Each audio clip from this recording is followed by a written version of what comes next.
Au sommaire de cette édition, les Kenyans votent depuis ce matin pour des élections générales âprement disputées et notamment une présidentielle serrée entre le sortant Uhuru Kenyatta et Raila Odinga. En Afrique du Sud, ce mardi, les députés voteront à bulletin secret la motion de défiance contre le chef de l'État, Jacob Zuma, empêtré dans des scandales de corruption.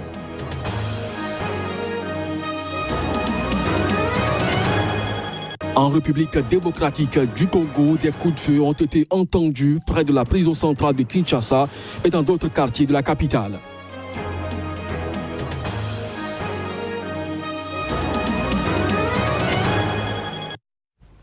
Bonjour à tous et bienvenue dans cette édition sur Sika. Les Kenyans ont commencé à voter mardi matin pour des élections générales âprement disputées et notamment une présidentielle serrée entre le sortant Uhuru Kenyatta et son rival de l'opposition Raila Odinga. De Kisumu, la grande ville de l'Ouest, à Nakuru, dans la vallée du Rift, en passant par Kibera, le plus grand bidonville de Nairobi, les bureaux de vote ont ouvert leurs portes peu après 6 heures, soit 3 heures GMT, à la satisfaction de milliers d'électeurs qui, pour certains, attendaient depuis plusieurs heures dans la fraîcheur nocturne. À Kibera, bâtiment de l'opposition, le bureau de vote à l'école primaire olympique a ouvert ses portes vers 6h15 et priorité était donnée aux femmes avec des enfants en bas âge. Le vote prend fin à 17h local, soit 14h GMT. On reste toujours au Kenya et parlant de ce vote, près de 20 millions de citoyens sont appelés aux urnes ce mardi pour choisir leur président, leur gouverneur, députés, sénateurs et élus locaux. Barack Obama, ancien président américain et originaire du Kenya, a appelé à quelques heures du début du scrutin tous les Kenyans à œuvrer pour des élections pacifiques et crédibles dans ce pays d'Afrique de l'Est, terre natale de son père. Il a appelé les dirigeants kenyans à rejeter la violence et à respecter la volonté du peuple. Ces élections interviennent 10 ans après les violences politico-ethniques de 2007-2008 qui avaient fait plus de 1000 morts et plus de 600 000 déplacés. On parle toujours vote dans cette édition. Les députés sud-africains voteront à bulletin secret la motion de défiance contre le chef de l'État, Jacob Zuma. C'est ce qu'a annoncé ce lundi la présidente du Parlement, Baleka Mbete, une décision réclamée par l'opposition. On fait le point avec Johannes Toano.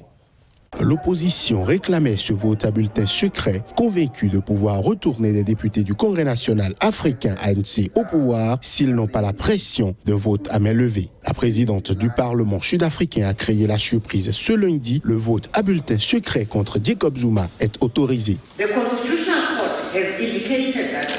Le Conseil constitutionnel estime qu'un scrutin secret devient nécessaire lorsque l'atmosphère est majoritairement malsaine et très tendue.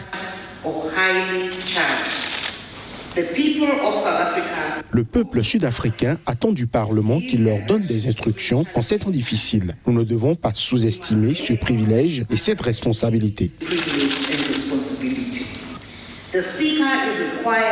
Le président du Parlement doit suivre les procédures et doit s'assurer que le résultat de ce vote très important est crédible. Le président du Parlement doit le faire sans peur ni favoritisme.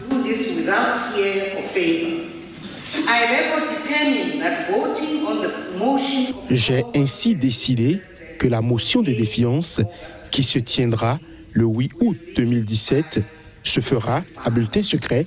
Merci beaucoup.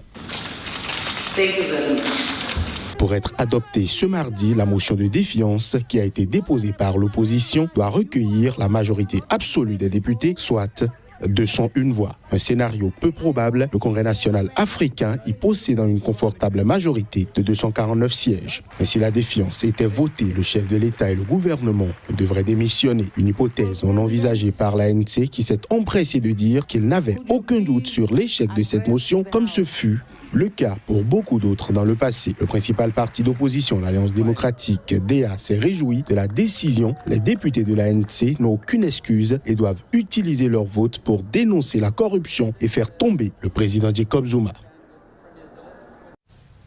L'attente se fait longue au Nigeria. L'interminable absence de Muhammadu Buhari commence à exaspérer les Nigérians. Des manifestants se sont réunis lundi dans la capitale Abuja pour demander le retour ou la démission du président, toujours à Londres, depuis 3 mois pour des raisons médicales. C'est à l'appel d'associations de la société civile que plusieurs dizaines de personnes ont bravé les fortes pluies et marché jusqu'à la villa présidentielle. Sur des pancartes, on pouvait lire des doléances faites au chef de l'État de rentrer assumer ses fonctions. Plus que 2 options pour Muhammadu Buhari: revenir au Nigeria et gouverner ou démissionner. La principale raison pour laquelle nous sommes là, c'est parce que nous voulons aider notre président. C'est parce que son état de santé ne lui permet plus de pouvoir mener à bien les affaires de ce pays. Où sont ceux que l'on appelle nos pères? Pourquoi regardez-vous cette nation tomber en ruine? Pourquoi laissez-vous le Nigeria se faire ridiculiser mondialement? Si vous n'êtes pas fatigué, nos enfants le sont. Si vous n'êtes pas fatigué, il y a des millions de personnes qui souffrent de la mauvaise gouvernance de All Progressives Congress et qui sont fatiguées. Ça fait 30 jours que personne ne dit rien. Personne ne sait rien. Personne ne sait quel est le problème. Et pendant ce temps-là, c'est la pauvreté, l'immobilité, le désespoir qui s'installe dans le pays. Et nous vivons tous comme si tout allait bien. Mais non, ce n'est pas le cas. Rappelons que le président âgé de 114 ans s'est rendu dans la capitale britannique le 7 mai dernier pour suivre des examens médicaux. Depuis, le pouvoir est laissé entre les mains de son vice-président Yemi Osinbajo. Le président nigérian s'était absenté une première fois en janvier avant de rentrer début mars. Il avait alors avoué n'avoir jamais été aussi malade et n'avait pas assisté à de nombreux conseils des ministres avant de repartir sans préalable début mai. Et silence autour de sa santé, ce qui suscite de nombreuses spéculations sur l'aptitude du président à gouverner et sur son éventuel successeur. En République démocratique du Congo, des coups de feu ont été entendus ce lundi près de la prison centrale de Kinshasa et dans d'autres quartiers de la capitale. Plusieurs témoignages d'habitants ont fait état de victimes. Des tirs ont été entendus près de la prison de Makala, cible d'une attaque qui avait conduit à l'évasion de plus de 4000 détenus en mai, ainsi que dans les communes de Matete et Ndjili. 12 personnes ont été tuées lundi par des balles perdues dans une vague de violence à Kinshasa, a indiqué le porte-parole de la police nationale. Au titre de bilan provisoire, il a malheureusement été déploré à ce stade quelques pertes en vies humaines, 12 personnes fauchées par balles perdues, a déclaré Pierre Rombo Mwanamputu dans un flash interrompant les émissions de la télévision publique. Depuis environ 1 heure, ça tire autour de la prison de Makala. Il n'y a plus de circulation, les avenues sont vides ici. À Selembao, le quartier de la prison, a déclaré en début de matinée Emmanuel Cole, un militant des droits des prisonniers. Des coups de feu ont également été entendus dans les quartiers populaires de Matete et de Ndjili vers l'aéroport, selon des témoignages qui évoquent plusieurs morts dans cette dernière commune. Des violences auraient aussi éclaté du côté de l'Université pédagogique nationale dans la commune de Ngaliema. Personne n'a revendiqué ces attaques qui interviennent à la veille de 2 journées ville morte à l'appel de l'opposition. Outre la prison de Makala, les commissariats de police de Limete, Matete et Kalamu ainsi que le marché central de Kinshasa ont été aussi attaqués ces dernières semaines. Au Maroc, cette fois, au moins 187 migrants sont parvenus à entrer dans l'enclave espagnole de Ceuta. Ils y sont arrivés en courant à toute vitesse pour passer le poste frontière au petit matin. Des informations rendues disponibles par la préfecture de l'enclave. Des scènes de liesse et de joie à Ceuta. Ils sont entrés à 5 heures du matin par le poste frontalier en courant, a expliqué un porte-parole de la préfecture de cette enclave espagnole au Maroc. Selon une estimation provisoire, 187 personnes sont entrées ainsi. Ce sprint nocturne a surpris les agents qui, débordés, n'ont pu retenir les coureurs. Il n'y avait pas eu de tentative menée de cette façon depuis très longtemps par ici, a indiqué un porte-parole de la garde civile. Sur une vidéo tournée par une télévision locale, on voit des jeunes hommes originaires d'Afrique subsaharienne exulter dans les rues de Ceuta, rendre grâce à Dieu ou crier « Bienvenue en Espagne ». Ils ont majoritairement été transférés vers un centre de rétention d'où ils pourront faire une demande d'asile. La Croix-Rouge espagnole a indiqué de son côté sur Twitter que ses bénévoles avaient porté assistance à 186 personnes entrées de cette façon à Ceuta, dont 4 ont été transférées à l'hôpital pour des contusions ou coupures. Seule frontière terrestre entre l'Afrique et l'Europe, les enclaves espagnoles de Melilla et Ceuta, dans le nord du Maroc, sont des accès privilégiés de l'immigration clandestine africaine. Ceuta compte 74 000 habitants et s'étend sur moins de 20 km². Elle est située à une cinquantaine de kilomètres à l'est de Tanger et juste en face de la presqu'île de Gibraltar.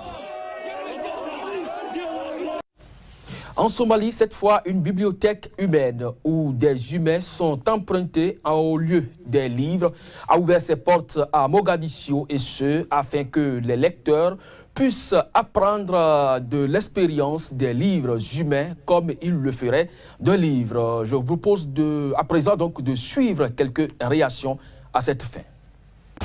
These people, while known as human books, Ces gens que l'on appelle des livres humains partagent volontairement leur histoire personnelle et leur expérience pour défier les préjugés communautaires, les discriminations en raison de la religion, le travail, le statut social, le sexe, la couleur de la peau, les capacités, la santé, l'idéologie et d'autres problèmes liés à cela. health, ideology, and related issues. This event being held in Somalia and being Cet événement se tient en Somalie et puisque c'est le 3e pays africain qui le fait dans tout le continent, ça nous montre le développement et jusqu'où nous sommes allés en tant que Somaliens.